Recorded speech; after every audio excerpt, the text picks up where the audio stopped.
اللهم صل وسلم وبارك على سيدنا محمد وعلى آله وصحبه أجمعين. عسلامة ومرحبا بكم في فيديو جديد. اليوم جيتكم بوصفة الملاوي التونسية. شكون ما يحبش الملاوي؟ الناس كل نحبوا الملاوي. وصفة خفيفة وسهلة. متنسوش تشتركوا في القناة وتفعلوا الجرس باش يوصلكم كل جديد وتشجعوني كي كنعمل لكم برشا فيديوهات. نبداو بطريقة التحضير. هنا خذيت صحفتين سميد ارطب دقيق معناها متاع خبز، زوج صحافي. انا كيلت بالصحفة هنا، انتم كيف ما تحبوا تكيلوا، معناها كيلتين سميد عليها كيلة فرينة. خذيت زوج صحافي سميد ارطب وصحفة فرينة، وتبيع الملح باش ما يجيش الخبز مسوس. وهنا باش نضيف شوية خميرة جاتو، وطاب باش نصب الماء ملذذ شوية.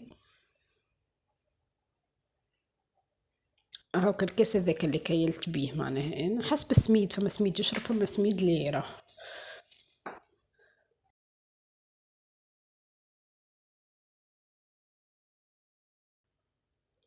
تلموهم بالكدا مع بعضهم.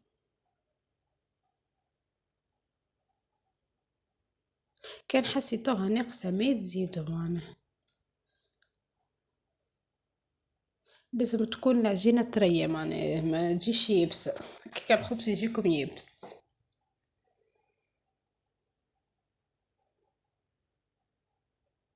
تلموها بالكدا هنا. هنا حسيت العجينة مازالت تحتاج ماء، مشيت زدتها الماء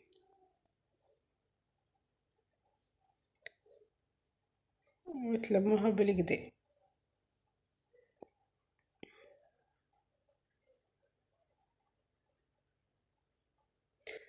هنا لميتها. هنا اللي عنده في المرحلة هذه اللي عنده عجانة ينجم يستعمل العجانة، أو بعد ما لمها يحطها في العجانة تتعجن على راحتها. أنا حبيت نعجن بيديا هاكا، عجنتها بالكدا بالكدا، غير سرعت الفيديو باش خليها ترتاح. هنا بعد ما خليتها ترتاح شوفوا قداش ولات سوب العجينة.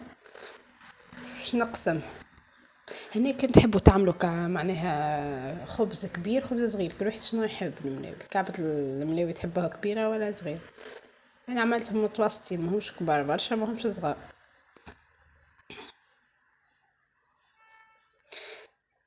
الخميرة نحسها تعطي تراوة للخبز.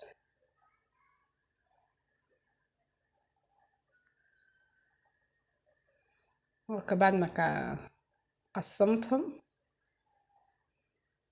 تو جبت طبق وباش نحل بالكعبة بالكعب. هنا انا حطيت الزيت، انتم تنجموا تحطوا زبدة وزيت، نجموا تقدوها بالزبدة والزيت تجي بنينة وتجي مورقة بالكدا خاصة بالزبدة. حليتها وحطيت فيها زيت من الداخل وثنيتها تثنيو الشيرة الأولى والشيرة الثانية وتلمهم على بعضهم. باش نكمل الكعبات الكل كيف كيف. هذه الثانية باش نوريها لكم.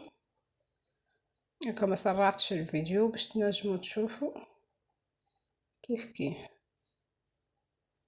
كي تبدا مرخوفها العجينة هكا ساعدكم في الحلين، كي تبدا يابسة ما تمشيش معاكم ويجي الخبز يابس، تجي الملاوي يابسة. تثنيوها هكاكا ولين تكملوا الكعبات الكل اللي عندكم. هنا صيانة كملتهم الكعبات الكل. حطيت الطاجين بتاعي يسخن على النار وباش نبدا نحل بالكعبة بالكعبة ونطيب.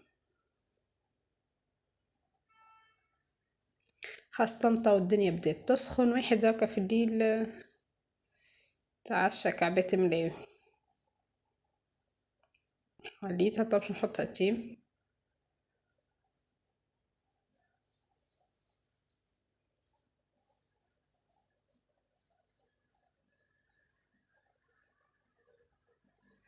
كي تحسوها طابت من الشارع الاخرى تقلبوها.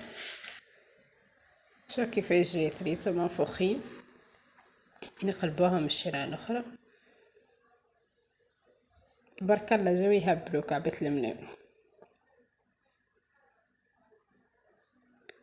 نكملوا كيكه اللي نكملهم الكل الكعبات اللي عنا.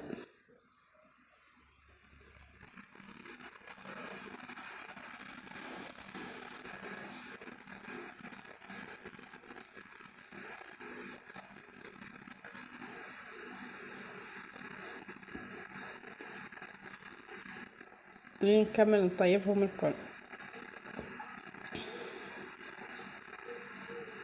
هنا صبيت شويه زيت فوق الملاوي،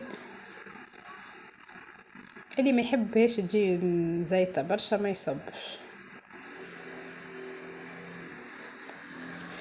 شوفوا كيف جات.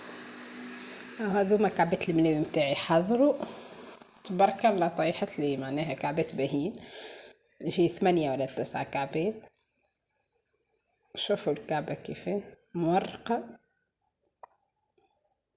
من داخل مورقة. شوفوا كيف جات.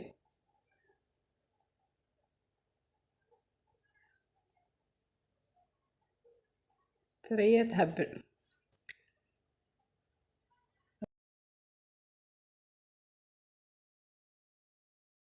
عجبكم الوصفة؟ متنسوش اللايك والاشتراك في القناة وتفعيل الجرس باش يوصلكم كل جديد في فيديو قادم. بسلامة.